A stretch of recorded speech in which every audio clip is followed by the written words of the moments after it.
यो किर्तिपुरको SRT 06A किर्तिपुरको साइटको चाहिँ यो PLC सिस्टम हो। यो इनलेट, राइटपट्टि आउटलेट। यसलाई हामी यसको हेरौँ भित्र।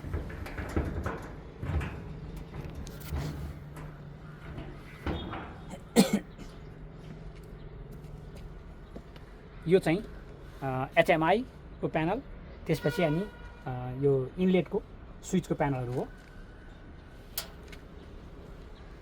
हाम्रो वायरिङ र PLCहरू यसरी राखेका छौँ।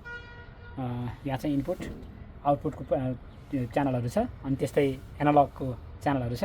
यसको सबै यो टर्मिनलहरू यहाँ कनेक्सन टर्मिनलहरू छन् र यी चाहिँ स्विचहरू, यसलाई कन्ट्रोल गर्ने स्विचहरू छन्। त्यस्तै हामी आउटलेटमा यसमा अलिकति धेरै आउटलेटमा राखेका छौँ। आउटलेटका स्विचहरू छ। च्याम्बरको भल्भ 3, च्याम्बर 3 को भल्भ, च्याम्बर 3 को वास आउट, च्याम्बर 4 को भल्भ र च्याम्बर 4 को वास आउट। यसमा 4वटा चाहिँ युनिट छ। अनि सबमर्सिबल पम्प चाहिँ टेस्टको स्विचहरू छ। यसमा पावर इन्डिकेटरहरू छ र इमर्जेन्सी सटडाउन सिस्टम छ।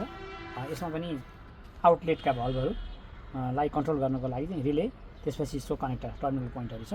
त्यसपछि यो पावर सप्लाईको सिस्टमहरू छ। यसमा 3 फेजको पावर सप्लाईको यसमा पहिलो यसमा ELCB छ। त्यस्तै यसमा चाहिँ SPD छ। यो अर्थिङ लिकेज सर्किट ब्रेकर यो तलको भयो।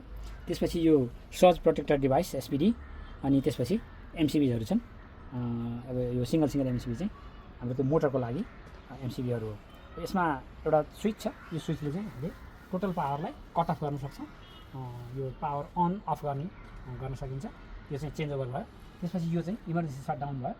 इनकेस इमर्जेन्सी पऱ्यो भने चाहिँ यो सटडाउन गर्दाखेरि चाहिँ यो भित्र भएको सबै सिस्टमहरू चाहिँ यो सिस्टमले सटडाउन गर्छ।